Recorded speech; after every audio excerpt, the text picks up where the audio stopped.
Good day, everybody. Thank you so much for taking the time to join me today and listen to what I want to share about developing resilience in the youth to enhance learner performance. This is something that's very close to my heart and something very important to all of us at the Australian International School. My name is David Esteban, and I'm the Deputy Head of School of the Australian International School in Manila. And I'm also the Head of Learning Area of a program we have at AIS called Effective Education. And this program focuses on students' ability to recognize and manage their feelings, emotions, moods, attitudes, um, and also recognize these things in others as well. So it's really about emotional intelligence. And it's really helped a lot of our students to develop resilience over the years and become more self-directed achievers and independent learners. And it's something that we've now started to bring into a wider context. Um, we've noticed a lot of students are coping with the stress of the COVID pandemic in different ways, and we believe that we have a lot of tools that can help students. And so what we've done is we've brought this into contexts outside of AIS, most recently with the University of the Philippines College of Molecular Biology. So that's at the tertiary level. And it's really, we've gotten great feedback from them. It's helped a lot of students over the years, and it's something that we hope to spread so that more and more students will be able to develop resilience, and we'll all get through this stronger than ever. So let's hear from our own students in terms of what they are up against. We all know that learners are facing many different challenges, and every challenge is unique. Each student is facing their own set of challenges. But at AIS, this is what some of our students are saying. They recognize that learning some subjects online is just harder. And one of the key differences here are the distractions.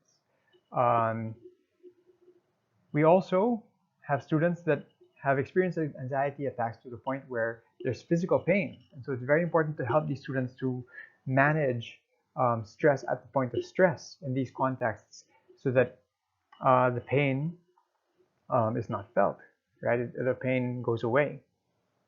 We have students as well who are living a more sedentary lifestyle. They're not moving around as much.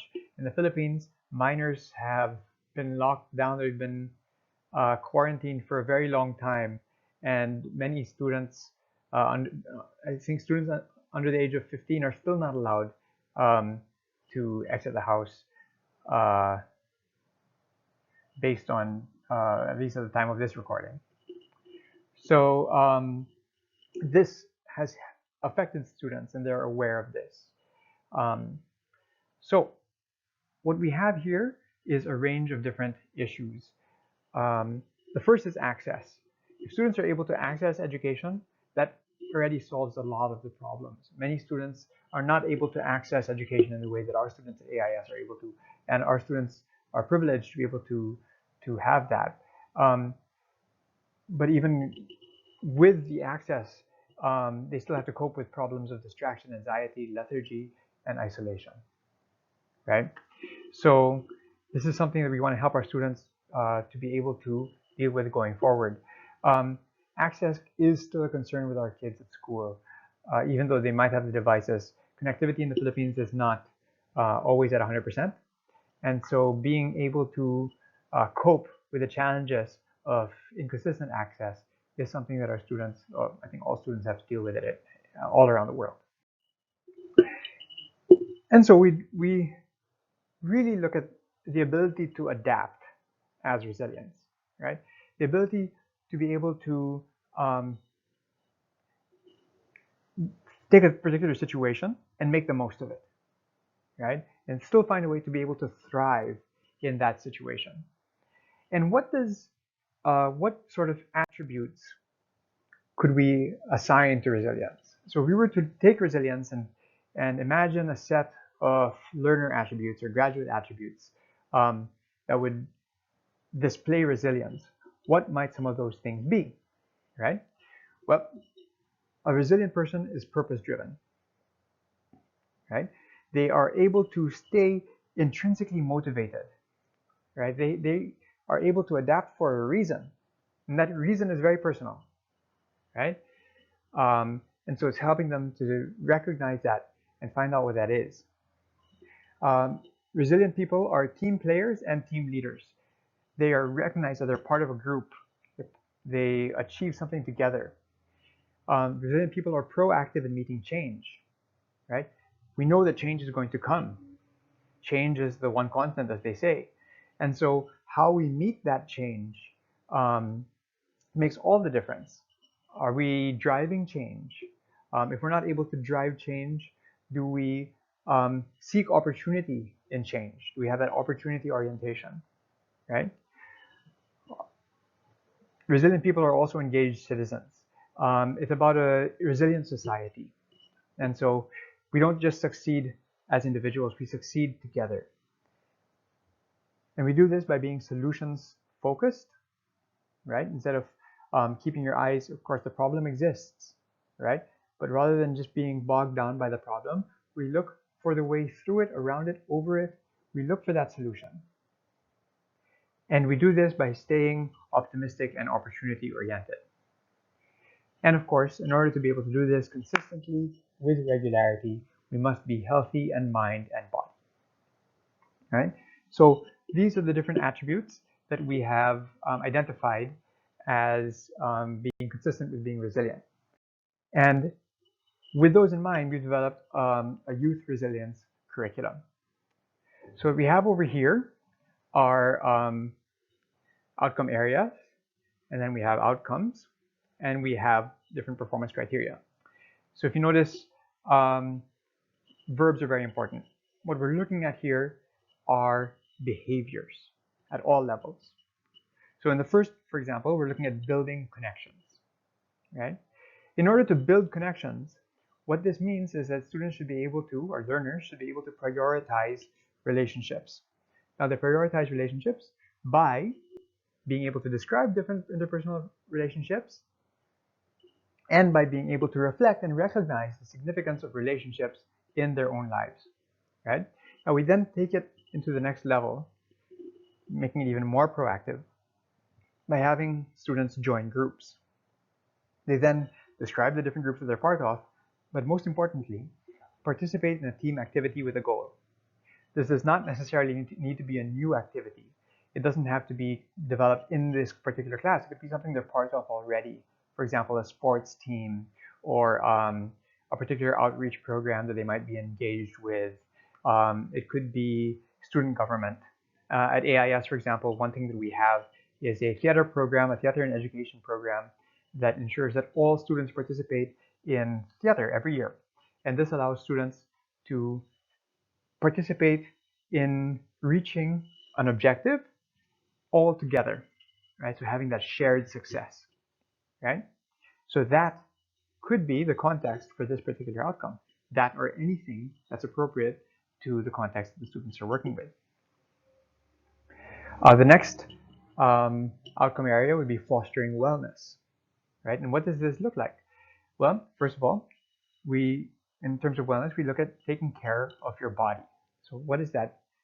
Again, what behaviors are consistent with taking care of your body? The first is consuming a healthy diet. Obviously, there are other knowledge outcomes that have to be developed in consuming a healthy diet. You have to be able to identify and describe what a healthy diet is. You might even be able to explain what makes a particular food healthy, right? But most important is they're actually consuming it. They're actually consuming a healthy diet. They're actually practicing healthy movement, and they're actually practicing proper recovery, right? Often when we think of health, we think of only movement, right? Or oh, we have to be healthy. I need to exercise, right? But increasingly, we're becoming aware that diet is such an important part of being healthy, and also that recovery is just as important as the other two.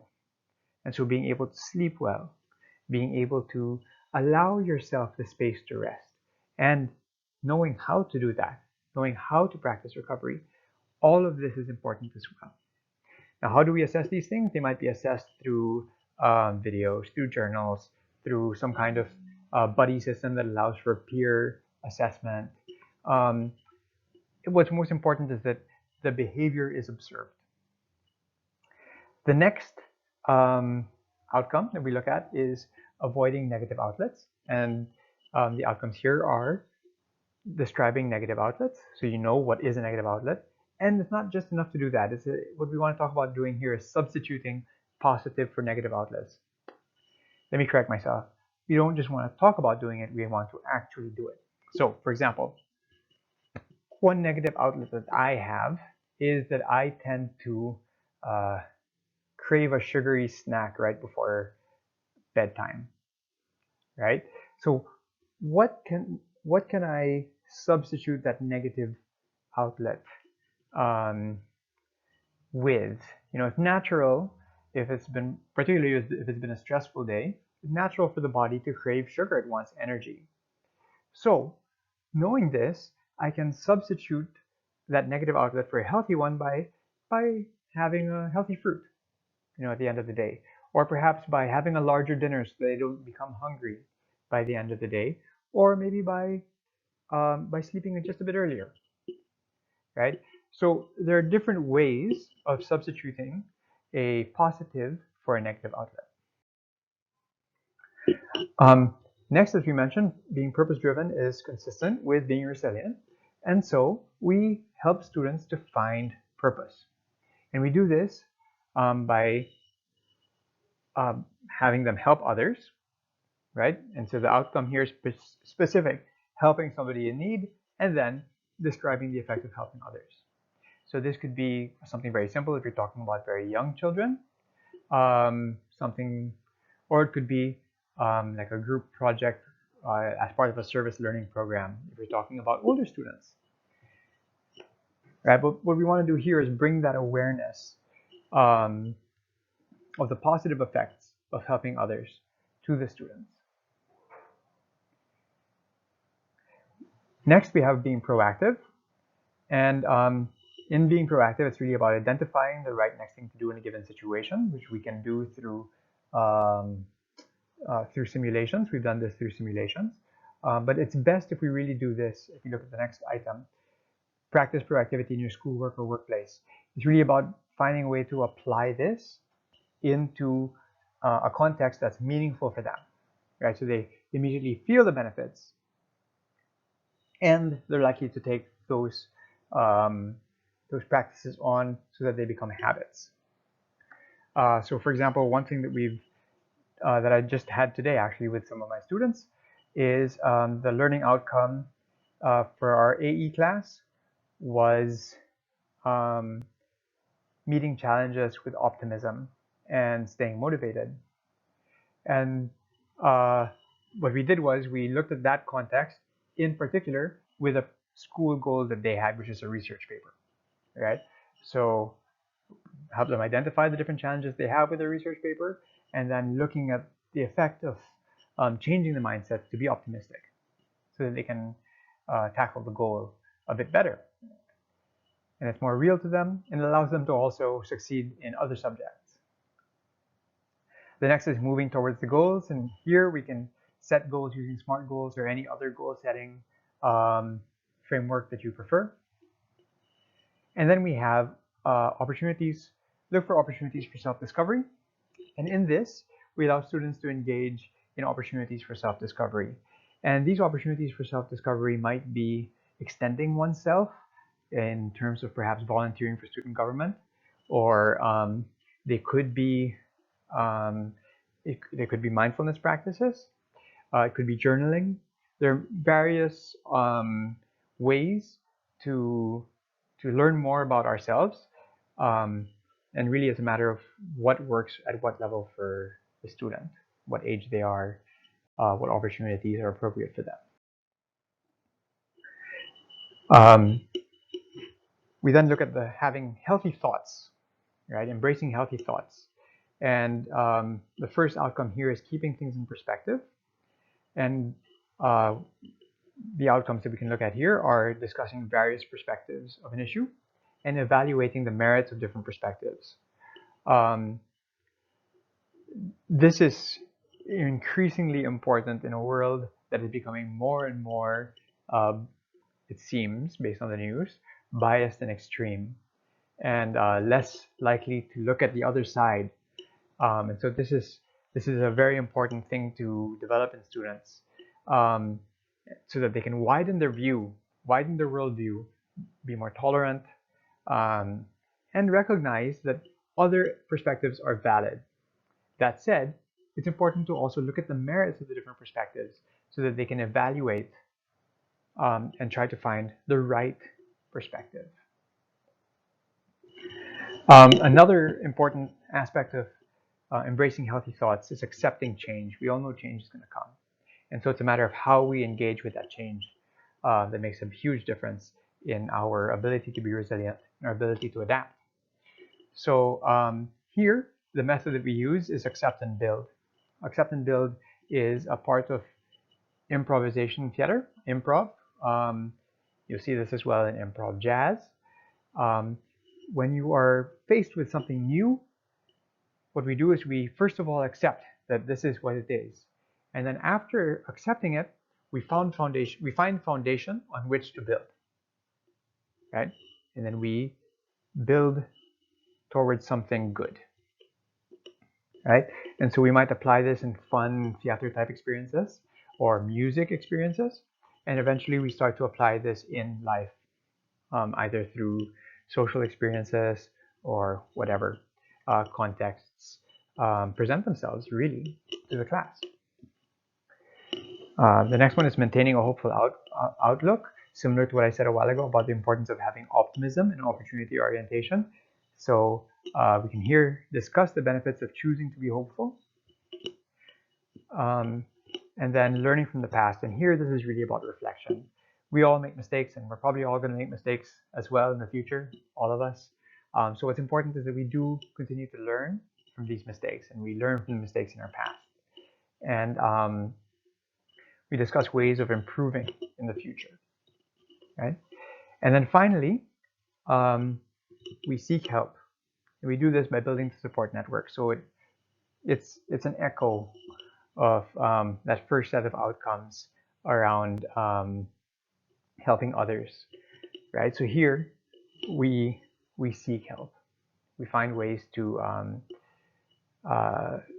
also echoing the prioritizing relationships, recognize our own support network.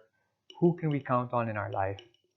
And it's also about knowing what else there is that we can count on. Institutions, perhaps, or technologies that allow us to be supported as we face the challenges surrounding us all the time. So that's an example of the youth curriculum. It's envisioned to be a 50-hour program. And however, of course, the context will change the actual delivery time. What's most important is that the outcomes are achieved. And I'll just give an example of how we ran the program with the UP College of Molecular Biology. What we did here was we ran a 4-hour excerpt of the program in 2-hour blocks over 2 weekends. And we focused only on 3 areas: mindfulness, activity and recovery, and the support network. And these are designed as workshops, so there's very little lecture. I'd say in the 2-hour block that we had, a total of 15 minutes of lecture, right?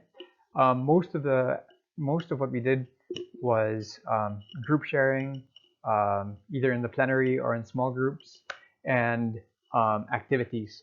And even though we were doing this over distance, we found that Google Classroom was fantastic for this. You can see we use Jamboard and a range of other tools that are available to anybody online. For mindfulness, for example, one thing that we did was we had a mindfulness practice journal. And so in the week between the 2 sessions, students kept a journal of a mindfulness practice that they kept regular, either daily or every 3 days. And we were able to see as we offered a range of different mindfulness practice options, and we were able to see which ones the students preferred to do. And that's really important, is that what we want to do here is we want the practices to stick. right? This is not about getting a grade, obviously. This is not about succeeding in the resilience course, right? This is really about developing resilient humans, right? And the performance that the effect on performance is across the board in all the other areas. And so what's important here is exposing students to different opportunities to enhance resilience within themselves. And based on this, what we see is that the most popular practices was a 3-minute breathing exercise and a body scan.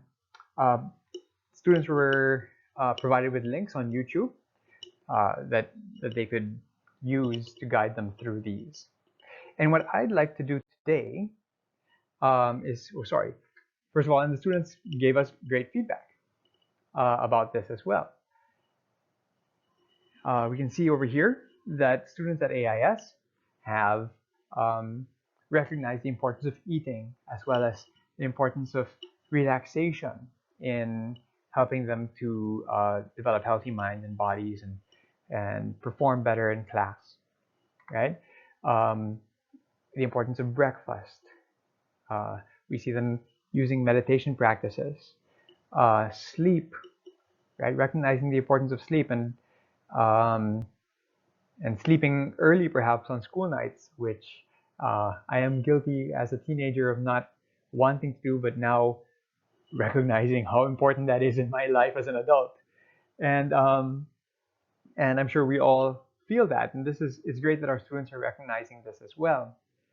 Um, Students are now finding ways to be active, so they walk, even if they're just walking around, their apartment or their room, just getting those steps in, standing up regularly, getting movement, using body weight exercise if they can't go to the gym, or practicing yoga. Uh, Very important over here.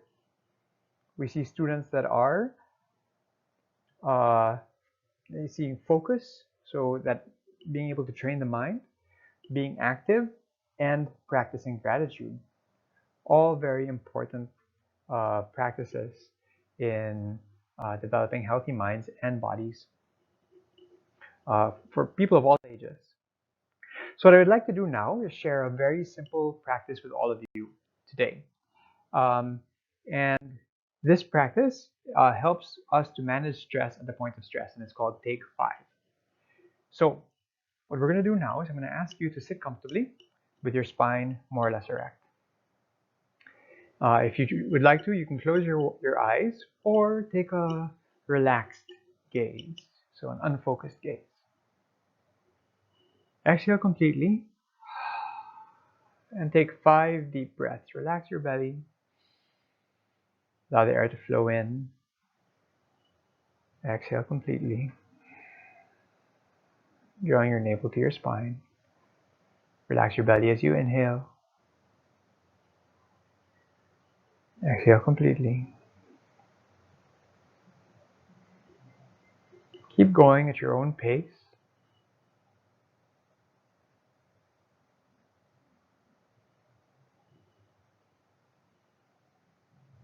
Exhaling completely and inhaling with a relaxed belly.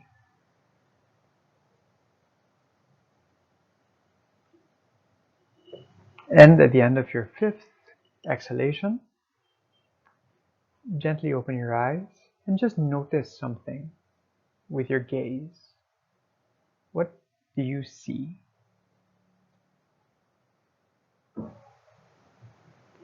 What do you hear? Notice something with your sense of sound. What do you hear? What do you feel? Notice something with your sense of touch. What do you smell? And what do you taste right now? So doing all of that, taking 5 deep breaths is proven to reverse the stress response. So you can do this anytime you feel yourself becoming overwhelmed. You can also lead students through this at the beginning of a class particularly if you have an assessment, a test they might be stressed about. This is a great way for them to center. And doing that final practice of noticing what you're sensing in the present moment allows you to come to the present moment. And studies have shown that the more in the moment somebody is, the more, the less stressed they are, the more quote unquote happy they are. This is based on a Harvard study on happiness called the Happiness Project. The more engrossed people are in the present moment, the happier they rate themselves to be. So that's take 5, and that is my little talk about building resilience. I'm David Esteban with the Australian International School. If you want to find out more about this, please don't hesitate to get in touch. And I think although this is a recorded talk, I have been here the whole time answering questions on the chat. So I guess my actual me in real time will be on for a couple of minutes longer. So please feel free to ask any questions. Thanks again. See you all.